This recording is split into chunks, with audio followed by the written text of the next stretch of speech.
Assalamualaikum warahmatullahi wabarakatuh. Perkenalkan, nama saya Surya Putra Pratama Ramadan dengan NPM 188. Di sini saya sebagai moderator kelompok 5 akan membacakan judul presentasi, yaitu Hukum Internasional. Sebelum itu saya akan memperkenalkan anggota-anggota kelompok 5 terlebih dahulu. Ada Najwa Kahusar Salsabila dengan NPM 184, lalu saya sendiri dengan NPM 188, lalu ada Pemi dengan NPM 202, ada Negeri Sophia dengan NPM 204, lalu ada Jafira dengan NPM 209, dan yang terakhir ada Aspi Nabila dengan NPM 211. Untuk materi pertama akan dibacakan oleh Pemi, yaitu mengenai definisi hukum internasional. Yang kedua dibacakan oleh Jafira mengenai sumber hukum internasional. Yang ketiga akan dibaca oleh saya sendiri, yaitu subjek hukum internasional. Yang keempat akan dibacakan oleh Najwa, yaitu struktur dan traktat. Yang kelima akan dibacakan oleh Aspi, yaitu pembagian hukum internasional. Yang terakhir akan dibacakan oleh Negeri Sophia, yaitu organisasi internasional. Dimulai dari pengertian hukum internasional. Hukum internasional sendiri adalah keseluruhan kaidah dan asas-asas yang mengatur hubungan atau persoalan yang melintasi batas negara, antara negara dengan negara dan negara dengan subjek hukum lain bukan negara, atau subjek hukum negara satu sama lain. Selanjutnya, pengertian hukum internasional menurut para ahli. Menurut Mokhtar Kusuma Atmaja, hukum internasional adalah keseluruhan kaidah dan asas hukum yang mengatur hubungan atau persoalan yang melintasi batas-batas negara yang bukan bersifat perdata. Selanjutnya, menurut Prof. Hyde, hukum internasional dirumuskan sebagai kumpulan hukum yang di dalamnya terdiri dari berbagai asas dan peraturan yang harus ditaati oleh setiap warga negara. Menurut Rebecca M. Wallace, hukum internasional sebagai peraturan serta norma yang di dalamnya mengatur tindakan setiap negara serta entitas lainnya. Hukum internasional terbagi menjadi dua. Menurut Mokhtar Kusuma Atmaja, yang pertama ada hukum publik internasional, adalah keseluruhan kaidah dan asas hukum yang mengatur hubungan atau persoalan yang melintasi batas-batas negara yang bukan bersifat perdata. Subjek hukumnya adalah negara atau badan hukum. Yang kedua ada hukum privat internasional, adalah keseluruhan kaidah-kaidah hukum yang mengatur hubungan perdata antara pelaku hukum yang masing-masing tunduk pada hukum perdata nasional yang berbeda. Subjek hukumnya perorangan atau individu dan badan hukum perdata. Selanjutnya menurut CST Kansil, yang pertama hukum publik internasional, yakni hukum yang mengatur hubungan antara negara yang satu dengan negara yang lain dalam hubungan internasional. Subjek hukumnya adalah negara atau badan hukum publik. Yang kedua, hukum privat internasional, yakni hukum yang mengatur hubungan hukum antara warga negara suatu negara dengan warga negara dari negara lain dalam hubungan internasional atau hubungan antar bangsa. Subjek hukumnya adalah perorangan atau individu dan badan hukum perdata. Sumber hukum internasional. Umar Said Sugianto tentang sumber hukum internasional. 1. Perjanjian internasional atau International Conventions atau Treaty adalah perjanjian internasional yang bersifat umum maupun khusus yang mengandung ketentuan hukum yang diakui secara tegas oleh negara-negara yang bersengketa. Misal, A. Perjanjian yang diciptakan oleh banyak negara yang mengadakan perjanjian atau perjanjian kolektif atau bilateral. Contohnya, Piagam Perserikatan Bangsa-Bangsa atau Konvensi tentang Hak-Hak Sipil dan Politik. B. Perjanjian yang diadakan oleh dua negara atau perjanjian bilateral. 2. Kebiasaan internasional atau International Custom atau International Convention adalah kebiasaan internasional yang merupakan bukti dari adanya praktik atau perilaku yang berlaku umum dan diakui atau diterima sebagai hukum. 3. Asas hukum umum yang diakui oleh bangsa-bangsa yang beradab atau the general principle of law recognized by civilized nations, misalnya Pakta San Servanda, atau tiap-tiap perjanjian harus ditepati. 4. Keputusan pengadilan atau judicial decisions atau jurisprudensi dan ajaran para sarjana yang paling terkemuka dari berbagai negara. Menurut CST Kansil adalah pihak-pihak yang ikut dalam perjanjian internasional yang tunduk pada hukum internasional. Pihak-pihak yang mendukung hak dan kewajiban dalam hubungan nasional terdiri dari 4, yaitu ada 1. Negara. Negara di sini adalah yang diakui sebagai negara yang berdaulat dan tidak bergantung pada negara lain. 2. Ada gabungan negara. Gabungan negara tersebut bertindak dalam pergaulan antar negara sebagai kesatuan, seperti Lisbon. Yang ketiga, ada organisasi-organisasi internasional. Yang keempat, ada Kursi Suci Heilige Stoel atau Tahta Suci Vatikan. Yang dimaksud adalah Gereja Katolik Roma yang diwakili oleh Paus. Walaupun kursi suci bukanlah suatu negara, namun dianggap sebagai suatu negara. Yang kelima, ada manusia, yaitu sebagai individu.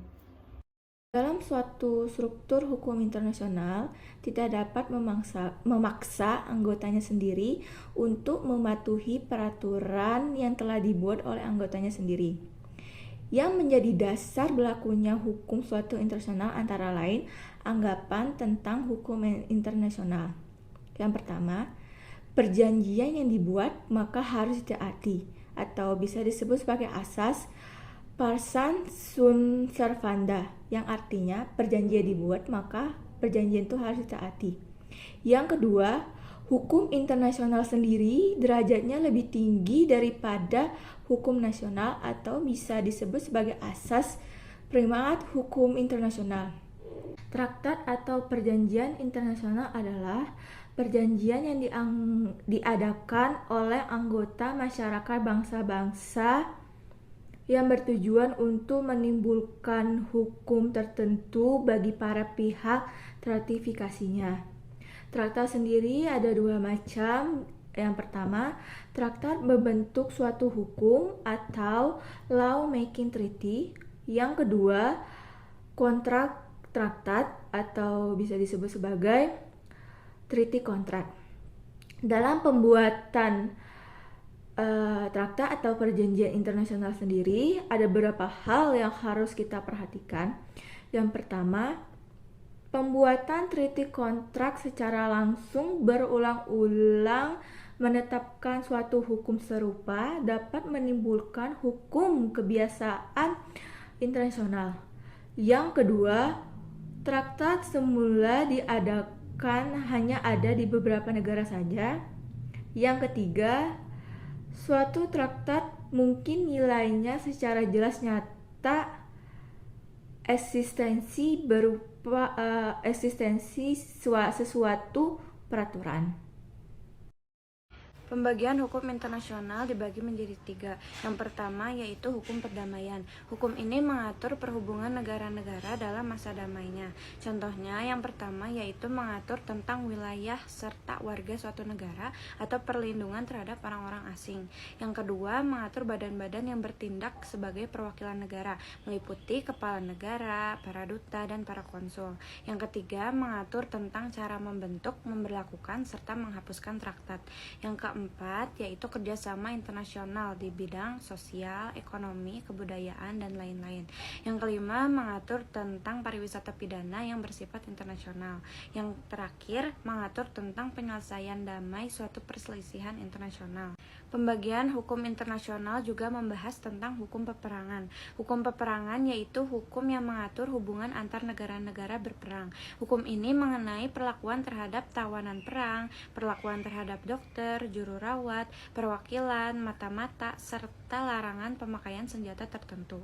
Yang terakhir membahas tentang hukum kenetralan. Hukum kenetralan yaitu hukum yang mengatur hubungan antar negara-negara yang tidak turut ikut berperang atau netral, dan negara-negara yang sedang berperang antara satu dengan yang lainnya. Lalu, hukum kenetralan juga mengatur hak dan kewajiban negara yang berperang dan negara-negara yang netral, di mana pada asasnya ditentukan negara netral tidak boleh ikut campur tangan memberikan bantuan kepada pihak-pihak yang berperang. Sebaliknya, kepentingan itu juga harus dihormati. Organisasi internasional. Sebelum masuk ke pengertian organisasi internasional, kita harus tahu dulu nih, organisasi itu apa sih? Organisasi adalah sekumpulan manusia yang memiliki tujuan yang sama. Itu berarti organisasi internasional adalah sekumpulan negara yang memiliki tujuan yang sama. Itu pengertian organisasi internasional secara sempit. Lalu pengertian organisasi internasional secara luas dapat diartikan sebagai wadah sekumpulan negara yang melakukan kerjasama guna mencapai tujuan yang sama tadi, dan organisasi ini memiliki wewenang terhadap anggotanya gitu. Lalu apa sih kaitannya antara organisasi internasional dengan hukum internasional?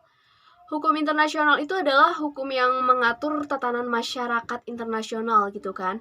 Dan organisasi internasional ini merupakan bagian dari masyarakat internasional. Kalau kita berbicara tentang hubungan atau kaitan, maka organisasi internasional ini memiliki status dalam hukum internasional. Apa aja statusnya? Yang pertama, organisasi internasional sebagai subjek hukum internasional. Yang kedua, organisasi internasional sebagai pendukung terbentuknya hukum internasional. Yang ketiga, organisasi internasional sebagai forum untuk membicarakan serta memecahkan berbagai perkara yang dihadapi anggotanya. Dan yang terakhir, organisasi internasional sebagai alat pemaksa agar kaidah hukum internasional itu dapat ditaati gitu. Nah, masuk ke klasifikasi organisasi internasional. Organisasi internasional berdasarkan ruang lingkupnya itu dibagi menjadi dua. Yang pertama ada organisasi internasional regional, di mana keanggotaan organisasi ini dibuka untuk beberapa negara yang ada di kawasan tertentu aja. Contohnya ada ASEAN. Yang kedua, ada organisasi internasional global, di mana keanggotaan organisasi ini terbuka untuk seluruh negara yang ada di penjuru dunia ini. Contohnya adalah PBB. Ngomong-ngomong tentang PBB nih, PBB merupakan organisasi internasional terbesar di dunia yang berdiri pada tanggal 26 Juni 1945 di San Francisco, yang secara garis besar memiliki tujuan untuk menciptakan perdamaian serta keamanan internasional, menyelesaikan segala masalah-masalah internasional, menjalin hubungan antar anggotanya, serta menjunjung tinggi hak asasi manusia untuk seluruh individu yang ada di dunia ini. Organisasi internasional PBB ini, dia itu dalam melaksanakan tugasnya memiliki badan pelengkap atau institusi. Yang pertama itu ada Majelis Umum atau General Assembly. Ini merupakan badan yang memiliki fungsi untuk membuat kebijakan. Yang kedua ada Dewan Keamanan atau Security Council. Ini merupakan badan yang bertanggung jawab untuk memelihara perdamaian dan keamanan internasional. Yang ketiga ada Dewan Ekonomi dan Sosial atau Economic and Social Council, merupakan badan koordinasi serta badan yang berguna untuk meninjau kebijakan mengenai lingkungan, ekonomi, serta sosial. Yang keempat ada Dewan Perwakilan atau Perwalian atau Trusteeship Council, merupakan badan pengawasan daerah internasional untuk 11 wilayah perwalian yang ditempatkan di bawah administrasi 7 negara anggota. Yang kelima ini adalah Mahkamah Internasional atau International Court of Justice, merupakan badan yang menyelesaikan sengketa internasional sesuai dengan hukum internasional. Bukan cuma itu aja, ternyata Mahkamah Internasional ini juga memiliki tugas untuk menyelesaikan perselisihan hukum yang diajukan oleh negara-negara anggota. Mahkamah ini terdiri atas 15 orang anggota hakim, di mana merupakan perwakilan tiap negara yang dipilih oleh Majelis Umum dan Dewan Keamanan, serta menjabat selama 9 tahun. Dan yang terakhir itu adalah sekretariat yang dikepalai oleh Sekretari Jenderal yang memiliki fungsi yang pertama untuk mempersiapkan segala sesuatu dalam rangka penyelenggaraan pertemuan-pertemuan. Yang kedua, melaporkan ke Dewan Keamanan mengenai permasalahan yang membahayakan perdamaian dan keamanan internasional. Dan yang terakhir, Sekretari Jenderal ini memiliki tugas untuk membuat laporan tahunan dan laporan tambahan yang perlu pada Majelis Umum mengenai tugas-tugas PBB dan pelaksanaan putusan yang dihasilkan oleh badan-badan utama PBB. Sekian dari kelompok kami, mohon maaf bila ada kesalahan. Bila ada yang ingin dipertanyakan, silahkan. Selebihnya kami minta maaf bila presentasi kami kurang jelas sekali lagi. Wassalamualaikum warahmatullahi wabarakatuh.